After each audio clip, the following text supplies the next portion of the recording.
Di saat kita masuk penjara, kita terbebas dari beberapa hal yang sangat menghantui masa depan kita. Jadi malapetaka bagi masa depan. Setiap manusia yang dilahirkan ke dunia itu sebenarnya sudah masuk penjara. Penjara godaan dunia. Dengan masuk penjara, kenapa di bawah penjara lepas? Karena setiap manusia yang lahir ke dunia, dia akan ditantang, dipenjarakan oleh 5 hal. Penjara dunia dengan segala keindahannya.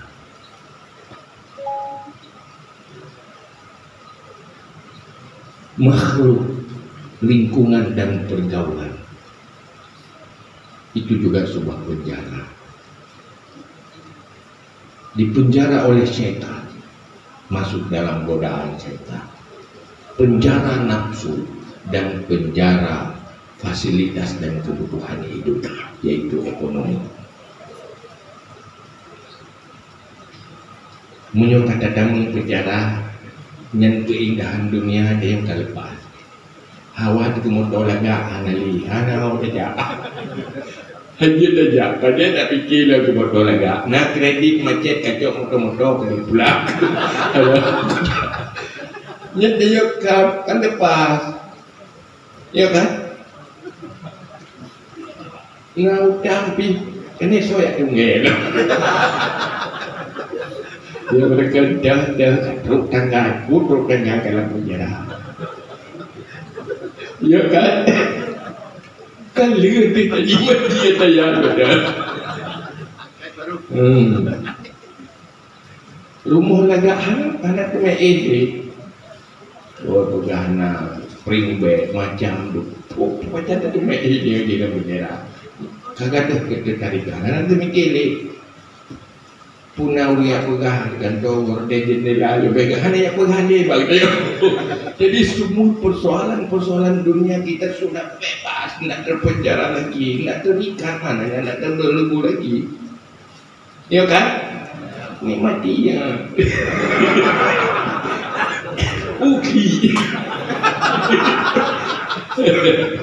Jadi mati ya. Dan hal lain dia persoalan dunia tidak mampu menggoda manusia yang sudah terpenjara fisiknya itu. Kita sudah bebas. Yang kedua makhluk lingkungan. Pertama lingkungan keluarga. Itu sebuah masalah. Yang laki jadi pemimpin rumah tangga, yang perempuan jadi istri di dalam rumah tangga. Di sana ada penjara tersendiri. Kita di penjara dituntut terus. Inilah, itulah. Macam ilake bagayo. Dia rapat ini. Enggak perlu ketika penjara ini rapat. Bahkan hanya dia taruh harapan itu. Maka hanya dia kecewa. Apa menyumbang taruh harapan tak kecewa. Kita masuk penjara bebas. Abang ini, abang itu enggak ada lagi. Bebas. Lingkungan juga yang menggoda. Interaksi kita dengan lingkungan yang salah sudah terlepas. Bukankah itu jalan yang membebani kita, yang membuat kita masuk neraka akibat godaan lingkungan dan teman?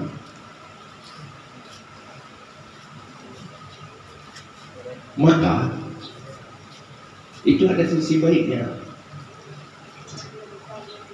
Kemudian persoalan rezeki. Nyonya enak, dah nak tapi nak kejut. Yang penting kebaik mati dulu. Kurang mangat bacutnya biada. Mangatnya pilihan Pak Lekung negara. Dekat tu udah lama tambahan dulu. Yang bangga ada bangga kita baru juga. Dia lewat dia. Yang penting dia di mangat. Munyo kata ada mengatakan mengatili. Ya kan? Jadi resiko kehilangan resiko nikmat kecil. Cuman ada hal yang sulit. Yaitu nafsu, dia akan berada kemana kita pergi. Itu ada di dalam jiwa kita. Yang kedua, setan. Jangan ada katanya ketemu lalapah jijik kamu. Maka tinggal dua buah godaan tu. Leher buah gunung kagak ada. Cuma dua, godaan nafsu dan godaan setan. Ini yang saja yang perlu kita tangani. Kalau kita punya ilmu, punya iman, punya agama, kita bisa merubah penjara itu menjadi jalan menuju surga. Yang penting komitmen dan semangat di hati. Tidak apa-apa korban dunia. Yang penting masa depan kita tidak korban, masa depan abadi. Itulah beruntungnya orang beriman. Belum dari zaman hidup mengawal Kementerian Hukum, mengawal mana. Saya aneh kalau melihat penjara-penjara di negeri orang Islam tidak berubah menjadi solusi yang membahagiakan bagi yang mengisi penjara itu. Nabi sendiri sebelum kenabian memenjarakan diri di Gua Hira. Tidak ada mall di sana, tidak ada kedai kopi di sana. Naik gunung curam, penjara diri, ingin bersama Allah. Kita bisa bersama Allah dimanapun dan kapanpun. Ini sebenarnya yang perlu serius. Masih perlu pegang menang, ilung roh kalau lu mengayal benar. Sebab kalau bayar benar, dia ketemu penjara bela tamu. Nah bela. Laki itu dan hormat belum mengaju. Tak salah apa? Nyo salah. Patut kalau penduduk kepala laju. Saya ingin bebaskan diri dari godaan dunia. Munyai luha biar godaan. Maka ketua penjara kagak tinggal truk gede yang tamu juga. Dia kira makan jeruk juga. Gara-gara ketemu penjara. Dia tadi video kulit tiga tu pulang ke teman. Pakai kegaya terus juga. Tapi yang tu dah hidupnya dalam penjara, gua kira neraka. Nya di bodoh. Maka Ron terima kasih kepada Maui untuk kebijakan yang lagi. Terima kasih kepada teman-teman yang mengambil kebijakan yang membahagiakan masa depan itu.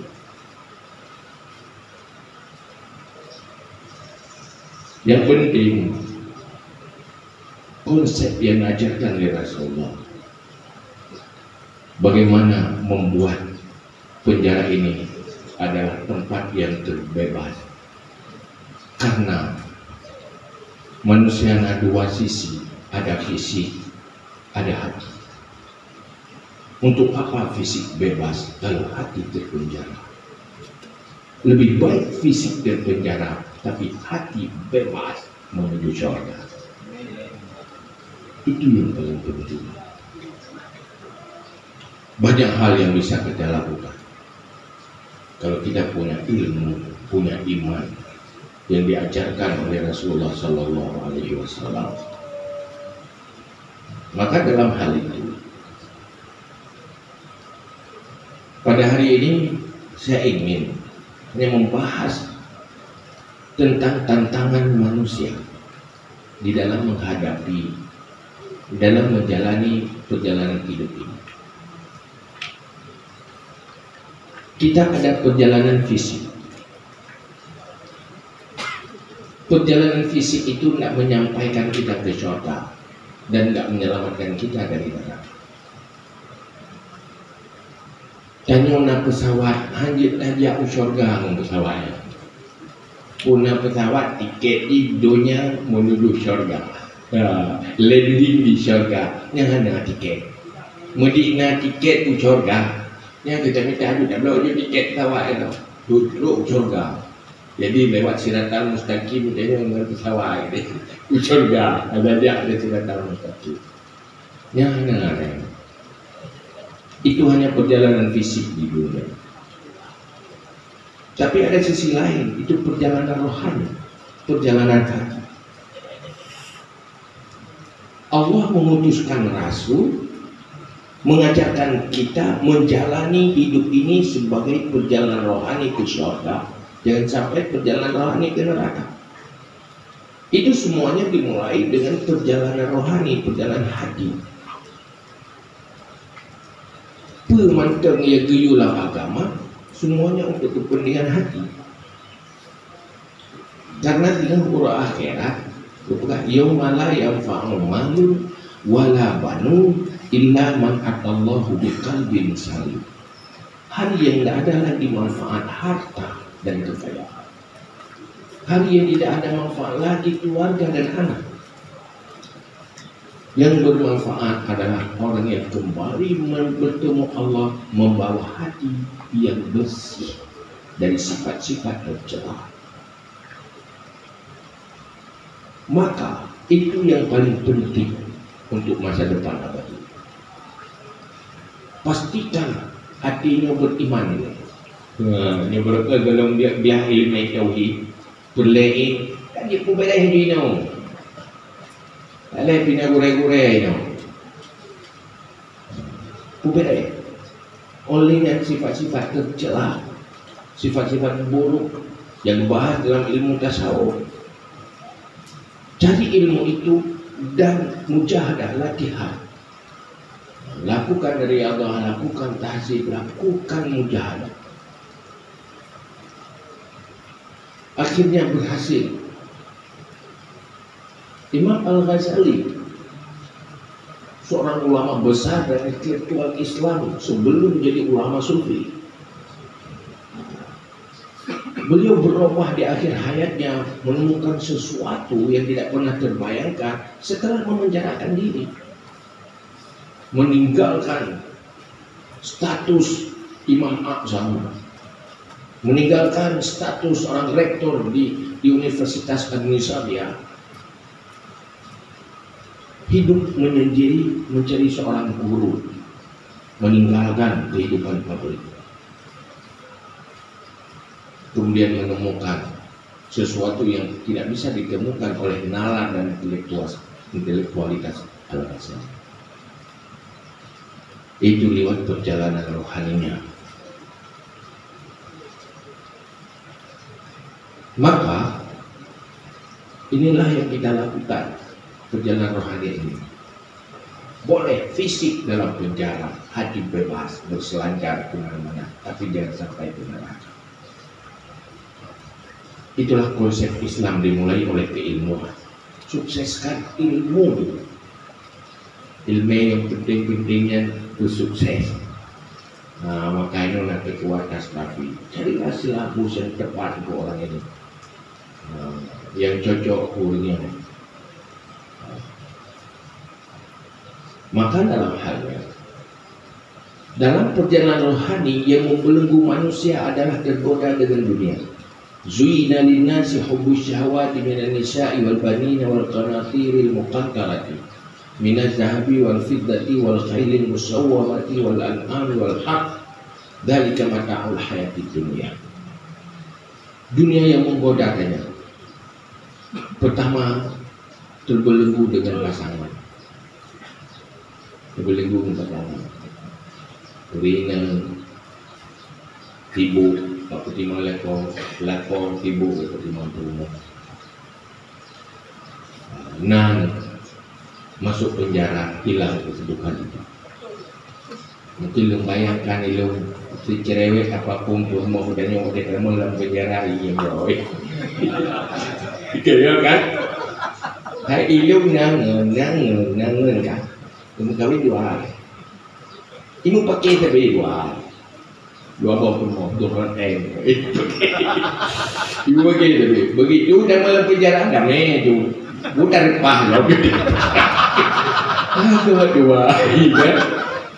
Jadi belenggu yang kagak ada bukan berekan, dia paham kurang dari satu kali pakai, lebih pakai dua ya pak ya, dua ya pak, dan yang tengah itu.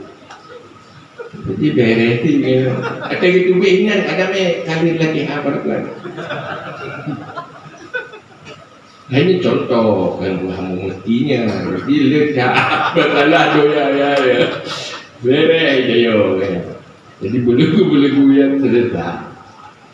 Yang kedua makhluk, lingkungan. Kita sudah jauh dari Tuhan. Walaupun karena orangnya komunikasi, alat komunikasi mungkin macam godaan lainnya, tetapi kan beda adiknya dengan Jiko kita punya alasan. Jadi lingkungannya yang mempengaruhi manusia. Karena tanya dibentuk oleh lingkungan, tanya udah di era terakhirnya jauh dari masa generasi sahabat, era global, manusia releh oleh pengaruh global. Kita sudah selamatkan diri di situ, yaitu makhluk.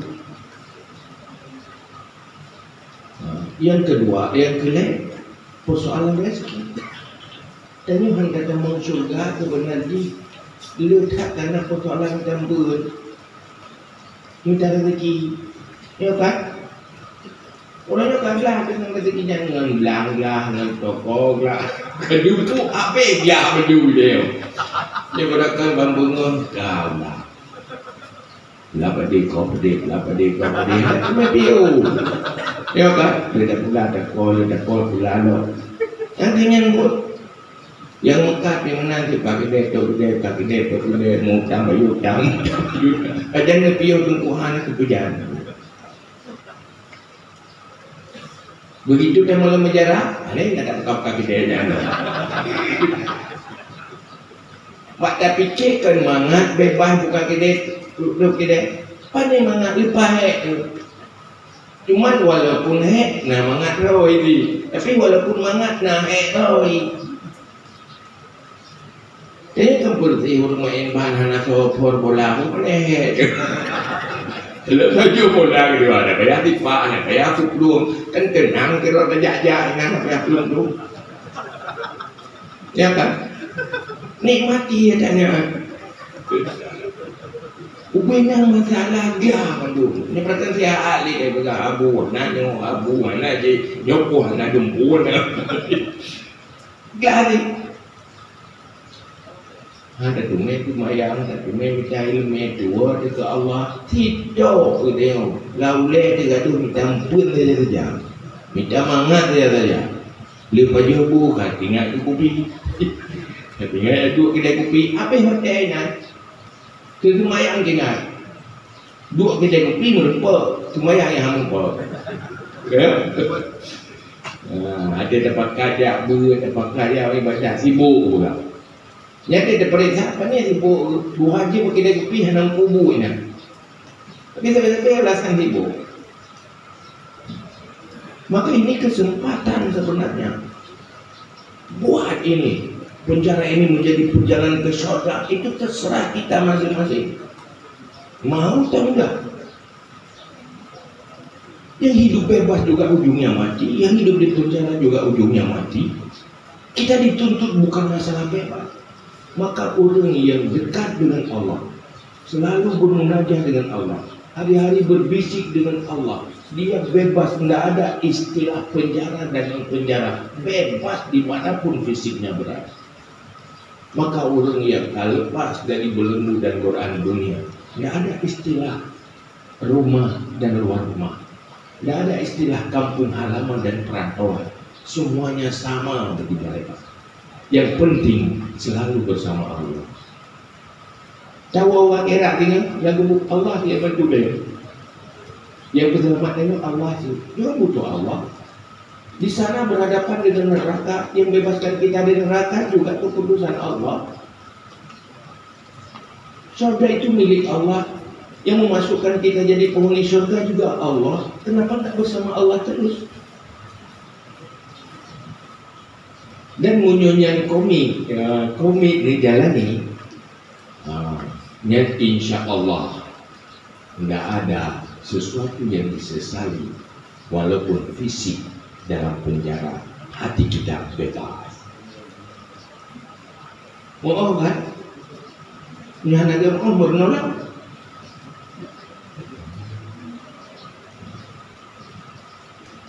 tinggal tubik dalam penjara. Nya lelah-lelah orang kadang. Hai gak hiat kadang nah.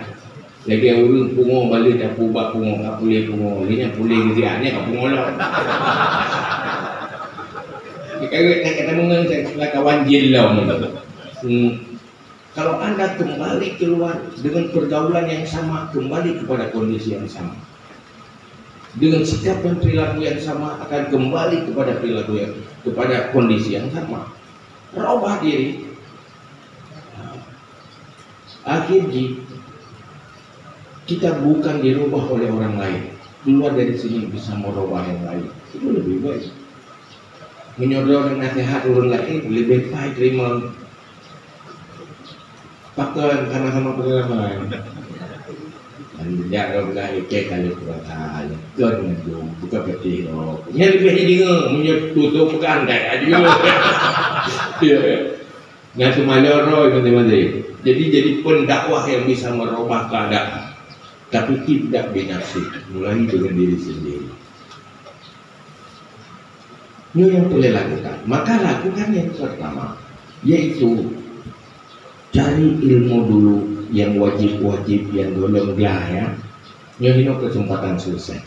Karena hal yang paling berbahaya dimulai oleh kegagalan ilmu fardhu. Ilmu paling dasar. Tauhid minimal kita.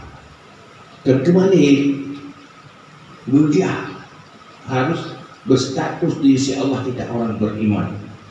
Bukan faktor keturunan, tapi kita punya ilmu. Yang kedua, ilmu yang menyangkut ibadah. Semayang, bubere, wajib-wajib, puasa, bubere. Betul-betul ilmu ini memadai. Umat ibadah yang wajib yang bubere. Olehnya menyogedanya tinggal hati tak terbit dan udik dan rumah tangga ilmu rumah tangga aku boleh hino hak dan kewajiban rumah tangga, kewajiban seorang pemimpin rumah tangga, kewajiban seorang ayah terhadap anak. Jangan sampai kita masuk neraka bukan karena dosa pribadi, tapi dosa salah mengurus rumah tangga, salah mengurus anak. Itu pun dia harus punya ilmu. Oh, karena dana usaha harus cari ilmu tentang halal haram dalam usaha. Menyuruhnya nanti porno kreativitas itu penting. Ilmu-ilmu yang menyangkut dengan kemaslahatan hidup itu ilmu fardu kifayah. Boleh sih kemaslahatan udah orang Islam orang beriman perlu diajari supaya dia tahu bagaimana mencari rezeki yang halal. Jangan sampai cari rezeki belum tentu dapat, neraka dapat. Karena tidak punya ilmu cari rezeki yang halal. Bohino damika rezeki dia kaya raya. Coba lihat dengan kacamata ini. Anda mau bawa kemana harta sebanyak itu? Iya saya bawa itu lumayan dekat rumah dimana. Harta dulu yang dapat juga nggak betul. Rumah tu raya yang tak kalau bepa tu, tak wah rumah macam tu. Karena ada tu nyojai kamah ada tu pada tak ada. Pulang saya hidup tengok telenya dia makan Tuhan. Ada belaga tak tempat tengok hidup. Sakit makin Tuhan aslinya dumpuana dengan hidup pakai. Mungkin dia dah berat, samurai, macam-macam tu. Anak tengah ni, tu pun mana orang anak kamar laga ada yang tak hati ulang mengonong dengan tu. Kan nikmati, ya kan? Dua kali dia dapat harta tu, ujung kematian ni. Wadah mati, tu dia ingat tamang dalam neraka. Jadi apakah cakap tamang dalam neraka? Gara-gara dosa. Dosa harta dia. Hartanya empat di dunia. Kira kurma dosa cok rokok. Harta bagi-bagi deh, kayaknya buah dosa gini. Harga, rugolah. Akhirnya neraka gara-gara harta. Menetip neraka gara-gara salah mengurus rumah tangga. Maka Islam hadir membuat kehidupan itu menjadi halal bagaimana? Maka Rasulullah dipegang dalam satu hadis, antum a'lamu bi umuri dunyakum. Kamu lebih tahu dengan urusan duniamu. Jadi kalau Nabi kan nggak pernah cara pula pada nyanyi urusan roh, cara minta rezeki, nyanyi urusan roh. Karena kepuakan yang nama cara minta rezeki. Binatang-binatang yang nakal itu minta rezeki. Ya kan? Ulam yang nakal. Tetapi tugas agama, bagaimana itu harus halal, jangan haram. Itu dia yang diajarkan. Maka perilaku jahiliyah sebelum Rasulullah, mereka dalam cari rezeki ada jual beli, ada dengan cara-cara menzalimi yaitu riba. Ini kaitan orang jahiliyah karena truk Nabi ya me aturan wa halallahu al-bai'a wa harrama riba. Allah menghalalkan bai'ah kalau kamu cari untung, ya jual beli dagang. Jangan lewat berutang, utang piutang. Mencari orang yang melarat untuk mengambil untung sehingga ada jasa utang. Wah harrama riba, mengharamkan riba. Tahu kamu butuh rezeki, butuh cari untung. Cari untungnya lewat cara halal, jangan lewat cara haram. Bagaimana solusi kepada orang yang berhajat, tidak punya uang? Ya, wayur bisadaqah. Maka Rasulullah membangun konsep sedekah, konsep sosial. Islam memberi solusi untuk itu. Jadi yang penting halal, yang penting memperbaiki. Rapun teknik meningkatkan produksi macam tu yang biasa yang mana bisa. Tapi pastikan semua itu jadi baik. Karena tugas agama, siapapun dia, apapun statusnya, yang penting dia jadi orang beriman dan baik. Tidak apa-apa kaya, asal kaya masuk surga. Tidak apa-apa miskin, tidak masuk neraka karena miskin. Nah urun karena kaya kamu neraka, nah urun karena gajian kamu neraka. Maka kau gak gajian kaya memang gak gajian yang tua gerak. Tetapi resikonya besar. Al-faqru aqrabu ilal kufri. Miskin itu lebih dekat kepada kufur. Memang tinggal urun gajian juga. Ini lebih awal kamu juga mau ya. Dia lebih awal mertuhur karena dia tak mau juga diurut, nak dikawal bunga dikawal tu. Yang gak tak mau juga madu, tapi monyo yang gak yang gatit yang dikawal bunga tu mau. Yang gak yang kaya dikawal tu. Hidup diurut terbaik pun. Mana punya dikawal bunga tak mau kali mertuhur, awak tak mau dengan tinggal dengan, ya kan? Gara-gara gaji 50 tahun, nikmat surga lebih awal didapati 50 tahun. Yatim juga.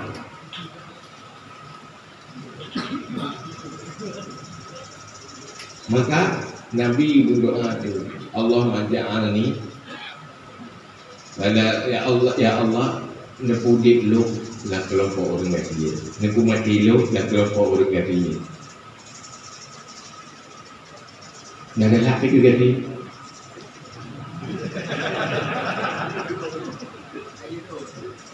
Nggak ada laki sih. Wah ada laki. Cuma kakaknya pergi haji baca buka cuma. Tapi nggak risi. Yang penting baik. Kenapa mengeluh dengan kemiskinan? Yang penting baik. Orang miskin yang baik lebih baik di sisi Allah ketimbang orang kaya yang baik. Tapi sebaliknya Orang miskin yang jahat lebih dibenci Allah daripada orang kaya yang jahat. Maka yang penting baik. Maka hadir agama yang penting kebaikan. Maka Allah dalam Al-Quran Qul la yastawil khabis wa tayyib walau a'jabaka kasratul khabis. Allah punya Muhammad katakan la yastawil khabis wa tayyib, tidak pernah sama yang kotor dengan yang bersih. Walau a'jabaka kasratul khabis, walau kamu mau terkagum melihat banyaknya yang kotor, kagum dengan banyaknya. Fattakullah, takuti Allah, takut kepada Allah. Ya ulil albab, wahai yang punya mata hati, takut pada Allah. Jangan senang dengan yang kotor, jangan kagum dengan banyaknya. Banggalah dengan yang bersih, walau itu sedikit. Yang penting bersih. Anak pernah bangga anak lumo yumo di blokor, tapi itu kotor. Walaupun nampak dia semacam istana, tetapi itu harta-harta kotor, tak pernah bangga. Dia kata, wahyu dia, rumah ke istana, apa kecil adanya, ngerti, anak awak, tidak punya lelakinya, dia pakai hijau lah, dia kekendang dia. Yang penting halal, tak pernah bangga. Kalau banyak harus bersih juga. Kalau tidak ada yang bersih, yang banyak lebih baik yang sedikit yang bersih. Itu yang menguntungkan, begitu konsep hidup orang beriman. Kebahagiaannya bukan diukur sekarang, tapi melihat ke depan akibatnya. Jadi orang berimannya hanya berpikir instan, berpikir jangka panjang. Di saat yang dikalan nasi, dia melihat nasi. Dia melihat nasi itu belum tentu makanan, tapi kadang-kadang dia menjadi racun.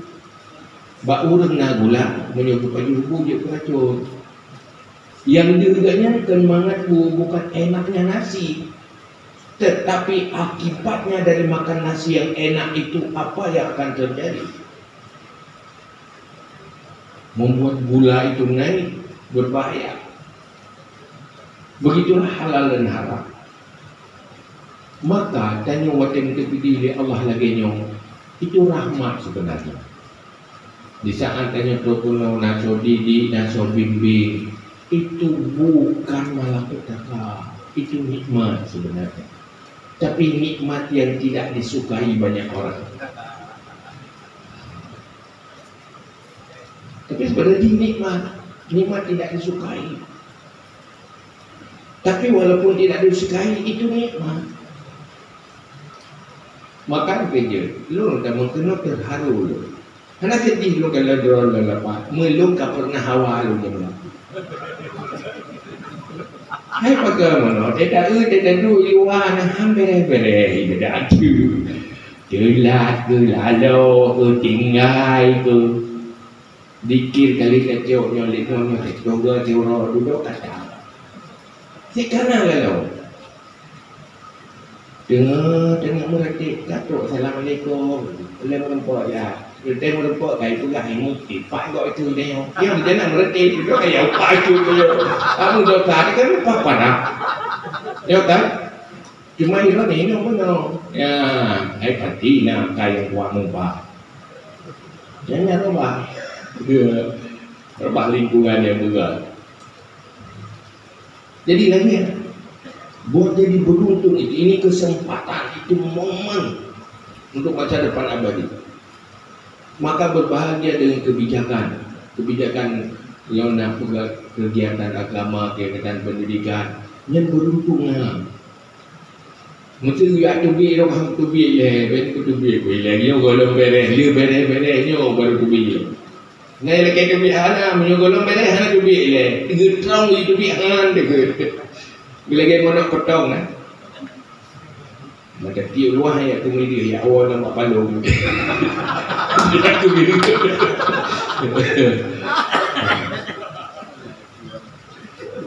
Iya memang. Karena apapun cerita, Tantangan besar manusia yang menghancurkan masa depan adalah salah satunya persoalan cari rezeki. Disitulah dia mendapatkan rezeki yang haram, disitulah dia meninggalkan bermacam kebaikan, disitulah dia jauh dari ilmu pengetahuan Islam karena persoalan kebutuhan hidup. Maka dua tantangan yang paling besar yang terhadapi ini adalah nafsu. Yang kedua, setan. Setan tak pernah ingin kita selamat. Yang tapi ganggu pikiran, ganggu perasaan itu. Yang tinggal bubek butuh itu, bubek pai. Dibantu oleh nafsu. Seandainya kita tidak punya nafsu, tidak mungkin digoda oleh setan. Maka kelola nafsu itu. Itu mujahadatun nafsu. Yang ilmu mujahadahnya yang perlu. Ilmu kelola selera, kelola emosi. Yang ilmunya perlu. Yang ilmunya ilmu tasawuf. Jadi tasawufnya kayaknya kemana tasawufnya ilmu itu baik. Ada juga di tasawufnya itu baik. Dia ada iya. Kenyan. Ilmu tasawuf, ilmu membentuk kepribadian, membentuk hati, bagaimana mengelola hati, memanage hati, mengelola perasaan sesuai dengan rumusan-rumusan agama. Ini ilmunya wajib pun. Nah ilmu dosa tu. Tidaknya dengkinya dosa. Hanya ilmu pengetahuan tentang apa itu dengki, tidak cari ilmu itu suatu dosa. Tidak belajar cara menerapi dengki, ilmu dengan cara menghilangkan rasa dengki juga dosa.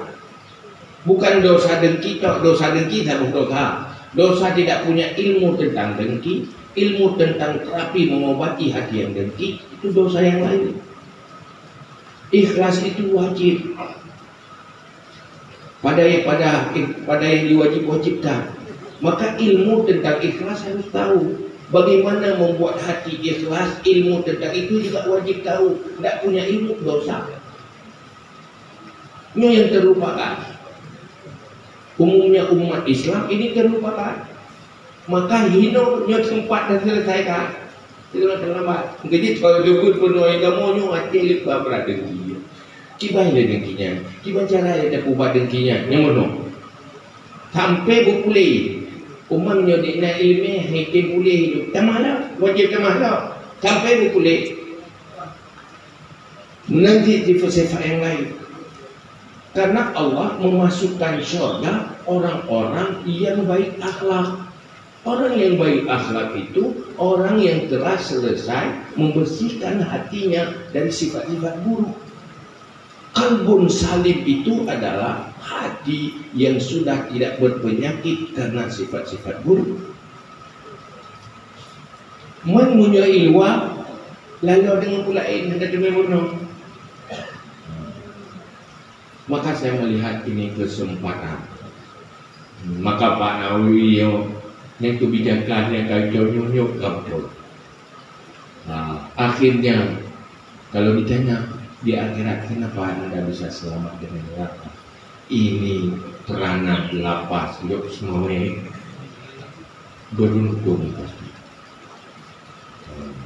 Tetapi apapun cerita, semua itu baru bisa dilakukan apabila kita memiliki sifat kesabaran. Maka ilmu tentang sabar juga wajib. Dan dah tepu sabar, tapi hari itu sabar. Ya kan? Pakar hansip ilmu untuk sabar. Maka wajib minta ilmu untuk sabar. Yang kedua, ilmu bersyukur. Itu dua-duanya wajib. Inilah fenomena umat Islam yang jauh dari ilmu-ilmu Islam yang wajib.